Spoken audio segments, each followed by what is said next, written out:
It's just a yeehaw cowboy kind of day. Good morning. Welcome to Tuesday. Okay, got those chased across.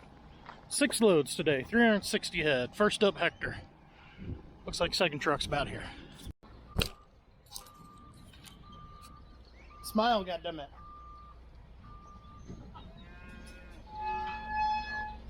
He's choosing. I'm happy as hell.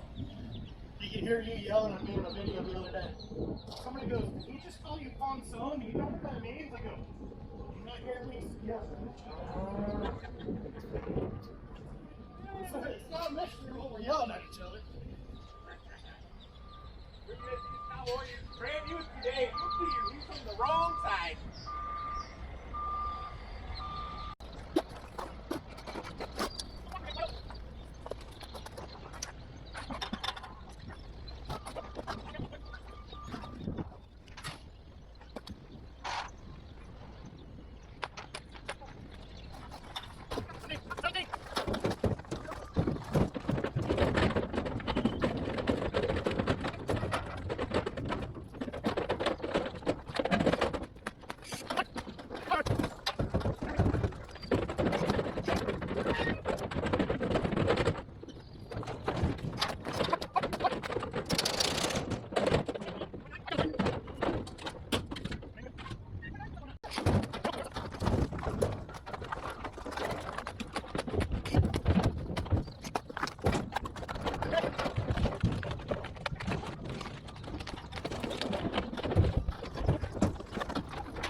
Okay, 1 down, 5 to go.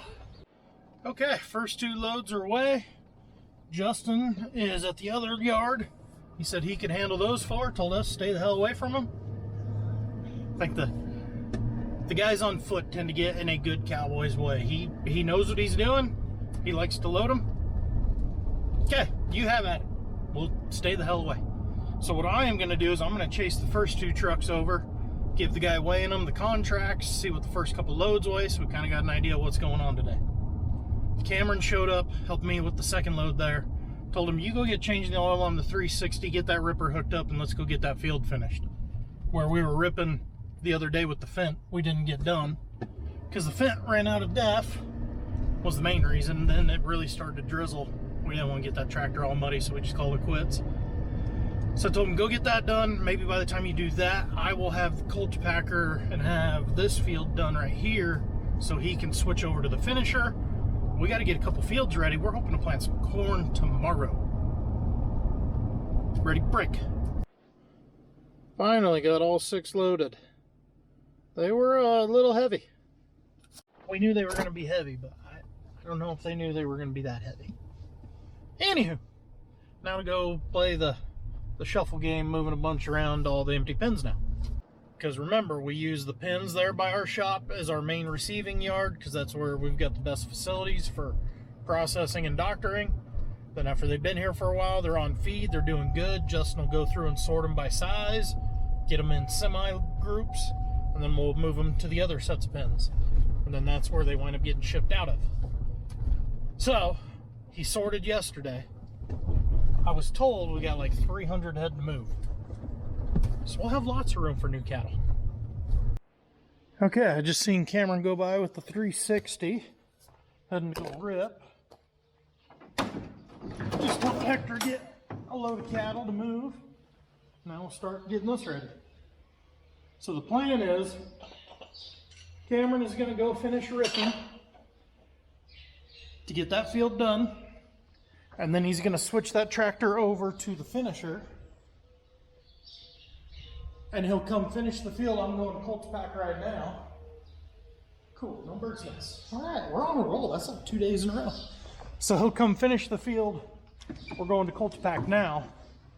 And then tomorrow, Oh, we'll get that bad boy running.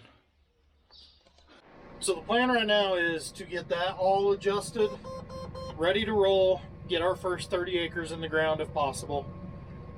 And if we avoid Wednesday's chance of rain Thursday, I've got to plant for the neighbor. We made a deal with him. I got to plant his corn. He's going to plant our sunflowers. We're getting the better end of that deal because he's only planting 100 and some acres of corn where we're already up to 200 acres of sunflowers. He wants to get his in the ground though before this run of water gets here, which will probably be end of this week, first part of next week. Starting Saturday or Sunday again, our rain again. Saturday or Sunday, our rain chances go up again, and they're calling for quite a bit in the region between Saturday, Sunday, Monday, Tuesday. So it'd be nice to get some corn in the ground, ready to go for this shot of water. And the weather is going to kind of pinch us down for when we can do that potentially. So this is the 30 acres we're kind of itching to get planted. This and one couple miles down the road that I already worked. So that's why I sent Cameron to go rip. He's just basically got the ends to do over there, but we wanted the deer GPS to do it rather than the cloths, so we could actually do it right. Because if you screw it up, then it's screwed up for years while you try and get it fixed. So he went to go finish ripping while I get this worked. When he's done, like I said, we'll grab the finisher, come work this, we're ready to plant. The reason we're doing both passes, I don't know how well you can see all these little ridges out here from the ripper. Using this to essentially get rid of it. The finisher will come along and the blades will kill all this green growth out here. This isn't going to eliminate much of it. It'll wind up killing all this green growth. The rolling basket on the back will leave a perfect seed bed ready to plant into. In an ideal world, we'd run this machine, the Colts Packer, give it a week, 10 days, maybe get a little moisture on it, either with the pivot or from Mother Nature. Try and get some weeds germinated, let that finisher come in and kill them all, start with a clean field. Of course I hit that, now it quit. I wonder if we got a turbo going out on this thing. Because it was given like a whine, and then it quit, and that error code pops up. Notice the caution light flashing. It did it twice before I grabbed the camera. I'm waiting to see if it kicks back in again. That's just what we need. Screw it. Let's have another tractor go down. Why not? Can you hear that whine? I picked up 1/2 mile an hour without touching anything. Or the error code went away.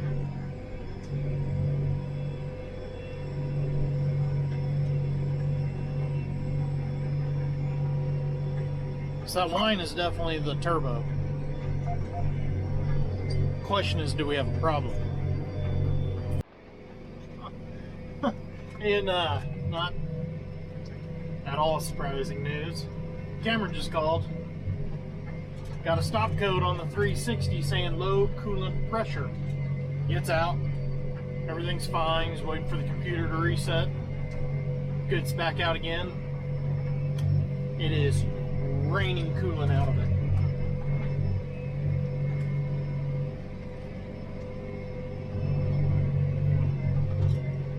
Well, call Deere because their tech is out here running tests on the sprayer. Maybe he can run over there and take a look at it. Art's on his way now. We'll see what he says and go from there. Good God, we cannot keep that thing together. On the plus side, I get an air show.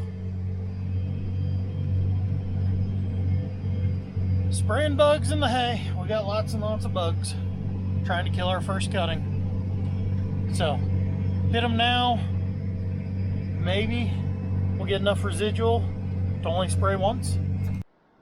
I don't know what we got going on here. I suppose just go around this way. Someone's having a bad day, I'm guessing. I don't know what's going on. I only see one person, but there's a tractor and a pickup. Well, good news and bad news. So the coolant leak. I asked Cameron, I go, did you restart it in between when you sent me the picture of everything fine and it just boiling over? He goes, no. Basically, he goes, I hit send, and all of a sudden I heard the noise, turned around, and it was all coming out the cap. The cap on the overflow reservoir wasn't tight. That's what was causing the low pressure, and then caused the air bubble that caused all the mess. So the coolant, we don't think is a problem. New problem. We're back to all these codes that we were fighting with that tractor a couple years ago about oil pressure and all this other crap. And for some reason, Cameron just changed the oil in that this morning. They just changed the oil in it again right there. It had twice as much in it as it should have. Cameron swears up and down that he put the right amount in. Bart and I were giving him a hard time because, well, when he was first learning how to run equipment, he put way too much in my pickup one time. But the thing is, the oil, something just doesn't seem right with the oil. It seems thin. I don't know. Something there is not making sense. But first thing we gotta do now, Deere is coming out after lunch, gonna plug the computer in, go through the codes, mess with that, and then we'll figure out from there. But yeah, that tractor's been a nightmare this week. Then I told Bart about the codes on the one I was running, because great, another broke down tractor. We got to find a different brand, and I go, pick one, I'll give it a try. That Finn, it was impressive. You couldn't work on that thing. You couldn't even get up next to the engine unless you pulled the tires off that. Just, they all have their problems, but right now, just, you get so many in a row, it just drives you nuts because you start to think, well, maybe it's the green paint. I don't know. I'm hangry. I'm going home. Catch up with you guys in a minute. Quick lunch break. Open a popsicle. We'll turn the day around, right? I'm not gonna lie, some of these flavors really suck. Wish you could just buy a pack of red, blue, and pink. Those are the three good ones. Anywho, Deere's coming to work on the tractor. Zematic is at our shop working on a pump. Yeah, they didn't have a big enough vise. They need a bigger vise and a bigger pipe wrench, so I told them where ours are. Meanwhile, I gotta head to our, well, I guess now it'd be seed storage. Sunflowers are here. Wasn't expecting that today. Yeah, this one's gonna take a little while. It's a big half. And notice that wind direction. It was blowing that way when I started my pass. I swear, it's like campfire smoke. It'll always follow you. I'm gonna say by how rough it is and how chunky it is, this was a little moist last fall when Cameron ripped this. But it's kind of a low spot. You can tell I'm down in the bottom of a whole bowl, and then it all has to drain slowly out that way. Tends to get a little sticky down here. Yes, even in a desert, we have sticky spots. They're just kind of few and far between.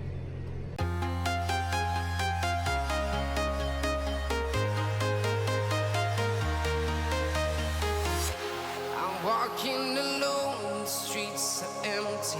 The only thing I can see is my own silhouette. I'm getting stronger, step by step. The clock is ticking, but there's no time for regrets. I've been flying from town. Alright, it's 5 o'clock. I'm gonna say I'm halfway done. Gonna fold this up, go see what the status is on our tractor. Well, it's been running because he got more done. But I'm confused why it's here in the middle of the field. That's a recipe for disaster.